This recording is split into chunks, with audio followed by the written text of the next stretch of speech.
Everybody, thank you for joining us. This is This Only Happens in Ohio. I'm Elle, founder of Pressed, and this is Pangeaux. Hi. Hi. Tell us a little bit about yourself. So I'm from Newport, Kentucky. I guess I started making music. I guess we'll just kind of get into that. I started making music back when I was a freshman in college, back in 2016. And I just started making beats because one of my teammates had a beat pad. I forget what the brand was, but he was telling me about him and his friends like sampling and like making beats. So I was like kind of interested then, and then he helped me download software to like start making beats. What software was it? It was the first one was Reason was the first one. Gotcha. So I started using that, and I got into it. I started making beats like every day because I played basketball when I was in college. So like after practice and like after class, I'd go back to my dorm room and just sit there with my headphones and just like mess around with the software and just kind of like picking it out and see like how it works. So then once I like started making beats and started like learning more about producing, I like looked up some more softwares and got into Logic. So then like that got me into recording just because of like it could do more than Reason could on that aspect of it. So then I would take the beats that I started making and I would take it with me and my cousin. We would just like record. So that's where I started kind of like, I guess, playing around with it. And it was kind of like, it was a hobby at first, but like the more that like I kept doing it, it was like, I don't know, like I feel like it's like kind of like a weird calling, but it was just weird how I kept going to it after like practice. It was just like, it almost felt like when I was younger, like working on basketball, it was like that new type of like, I guess like a hunger to like figure something new out. So then I just like. So you're from Newport, Kentucky, right? Yeah. So like Cincinnati area. Yeah, like Cincinnati. I was always in and out of Cincinnati as a kid, like with sports. I played baseball and basketball. So like we would travel up to like Southeast Ohio, Cincinnati area, and just like play around there, and then just like going to Reds games and even like the Banks and stuff. So like the Cincinnati, Newport, even like I would even say like the tri-state area of Indiana is like where I kind of was vibing at for real. Gotcha. Yeah. Because I've never heard anybody from Newport be like, Yeah. I'm from Newport. They're like, I'm from Cincinnati. Yeah, and I feel like that's the one thing that like whenever like my team's from Kentucky, when we would travel, they'd always like ask us where we're from, and we would always say like we're from northern Kentucky, but it's like right across from Cincinnati, because like no one really knows anything about northern Kentucky for real. Yeah, same. That's like my town is Defiance, Ohio, but it's like Okay. right outside of Toledo. So I'm always like, I'm from Toledo. Yeah. Because that's like the only thing people know. Town. Yeah, for sure. So then you started making beats, and you were doing it with Reason and stuff like that. Yeah. What was it, I guess, that you were like, no, this music is what I'm supposed to do? I guess, so the first song I ever dropped, it was the first like solo song I dropped, because me and my cousin dropped like two of the first ones I ever recorded on. But like that was still kind of like, I was nervous to put those out, so I didn't know if it was like, do I really want to do this yet? But then I made my first song ever. It was called Miss Mary Mac. And I guess it was like, I had it like sitting with me for a while because I didn't know if I wanted to drop it, because I was nervous. I was like a shy kid, and like not a lot of people knew I was making music. So I knew like once I dropped it, everyone was going to be like, since when, like, were you making music? But then like, I don't know, I just pulled it up on SoundCloud, just put it out, and it got like a lot of good feedback from just like friends and people that I knew like growing up. So then like after that, I was just like, I don't know, like I just like it was like I ended up writing on a piece of paper, become a well-known producer / artist. So I think that was like, writing that down was like the moment that I kind of like wanted to take that step. Yeah. And then like the unfortunate thing that kind of, it was like unfortunate but fortunate at the same time, was I ended up getting hurt when I was playing basketball. So like I had all this time where I wasn't practicing. I was like, trying to heal myself, but I was also just in my dorm room like making beats all the time. I think that period was kind of like a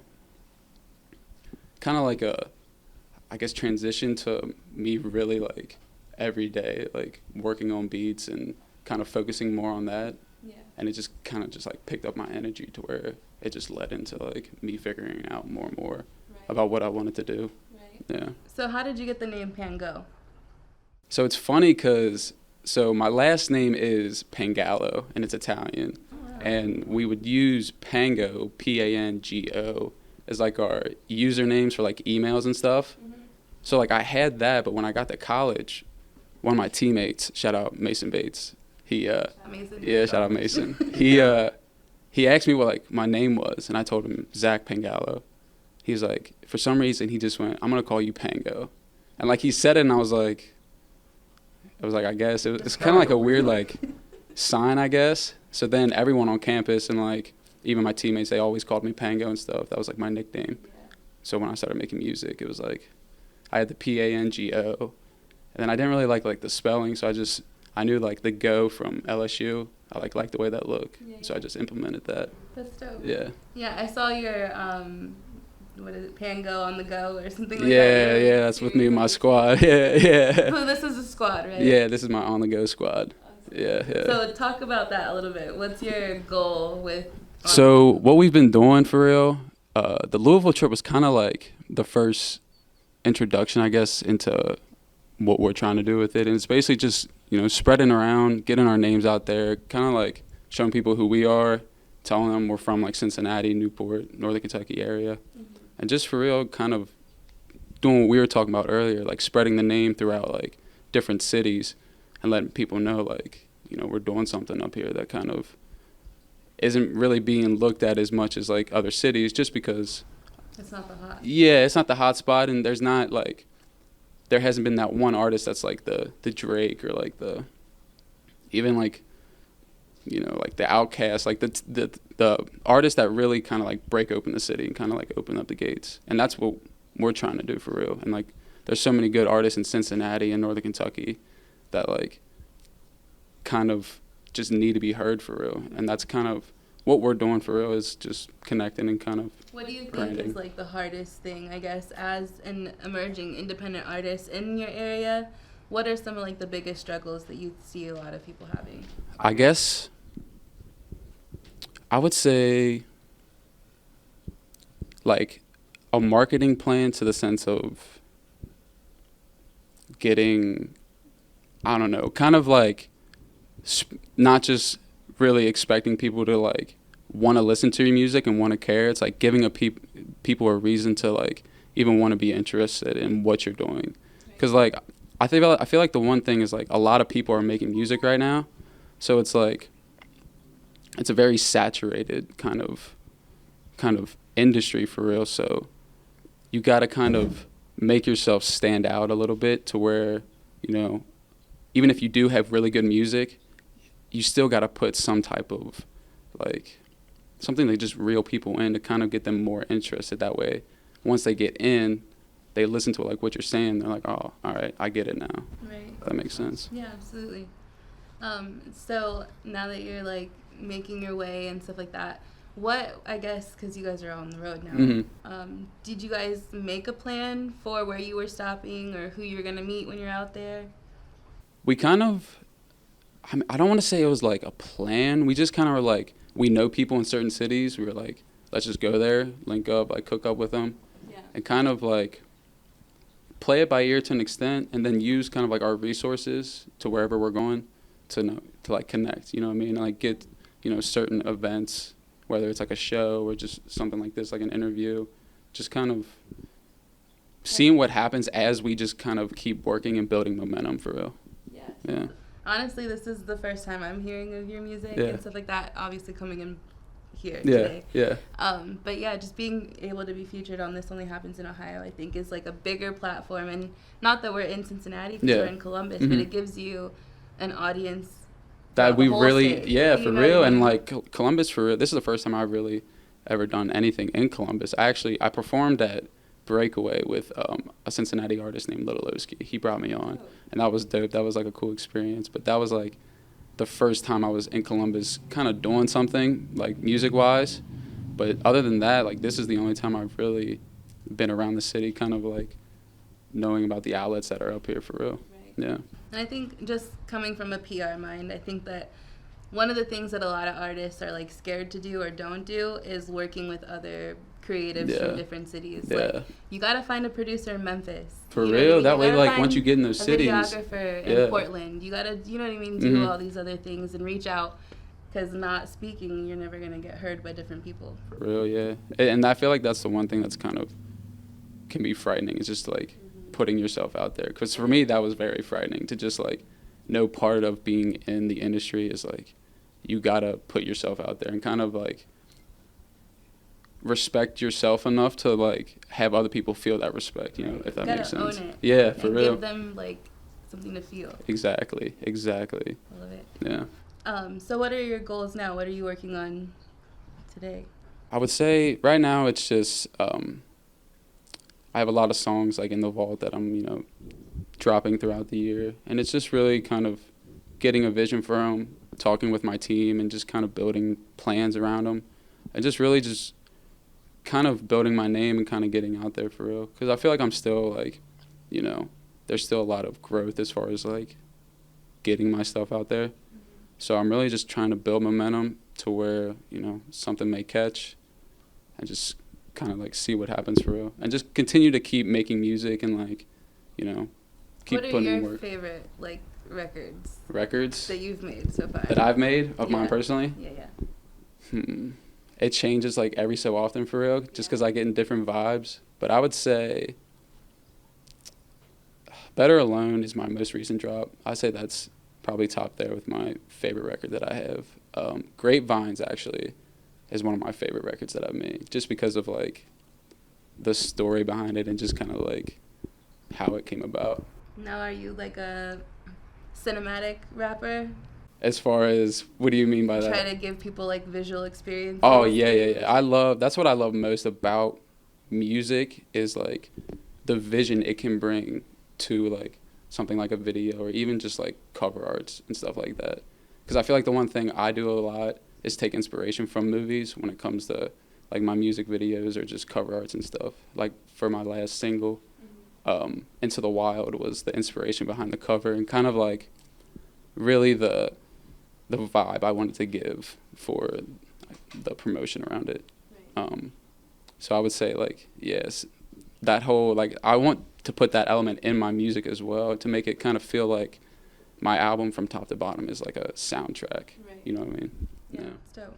I like projects like that make you come back, because then you always like listen and hear different things. And the one thing I love most about like albums that kind of have like a concept is like, it's almost like watching like a movie that you don't understand the first time. You're just like, well, why did he say this? Or like, what does this mean? Like, why is this song placed here? Or like, did he do this on purpose? Like, just kind of just picking it out and coming up with your own, I guess, like interpretation of it. Right. Yeah. So I guess my question for you is just to help other artists. What would you say has helped you kind of get to where you are now? I would just say, like, for real, just keep going.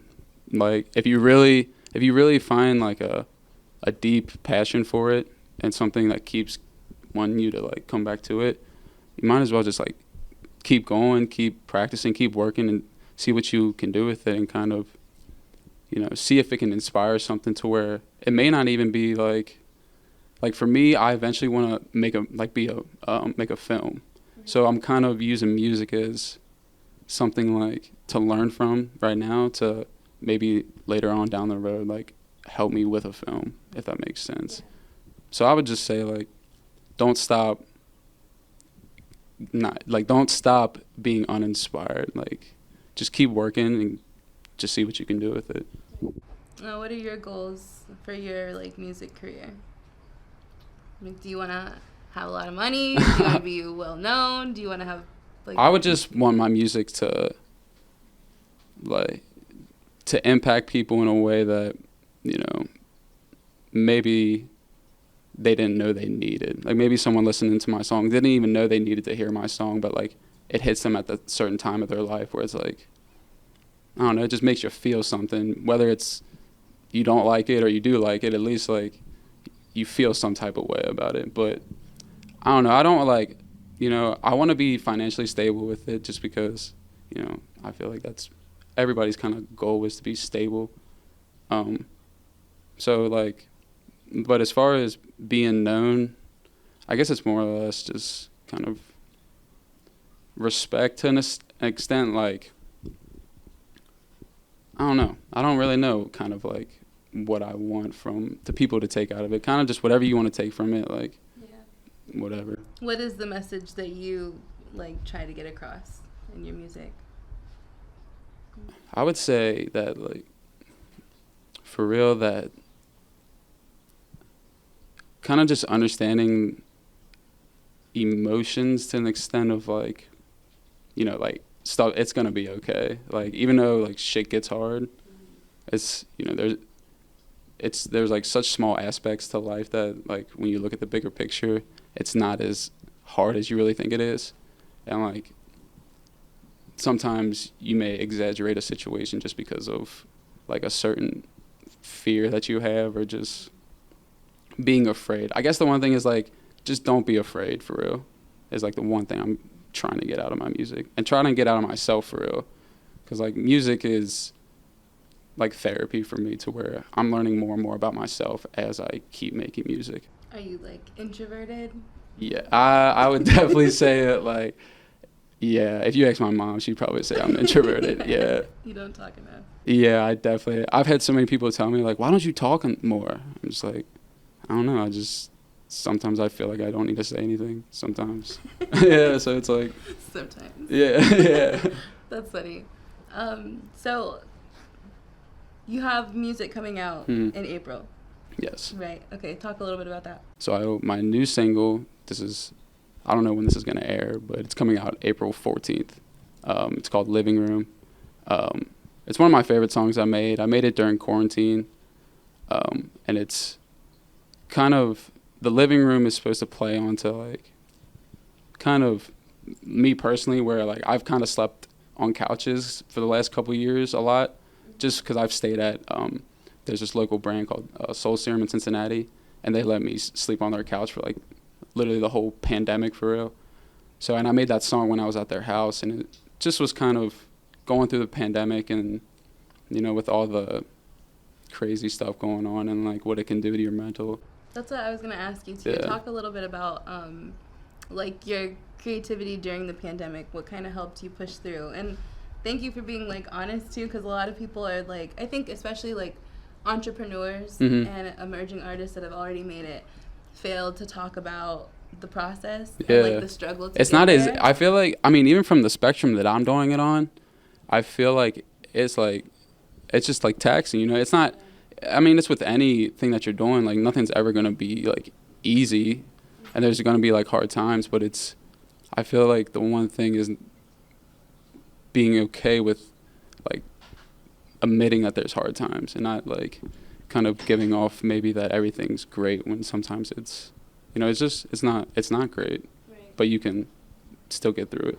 Be honest about it. Yeah, for real. I feel like that's the one way you can kind of relieve some stress from yourself. It's just like, it is what it is. It happened. It's like, what do you learn from it? What do you take from it? And what do you kind of do going forward? I drop a pigeon, let 9 go. We slap with the fake glass and white go. This only happens in Ohio.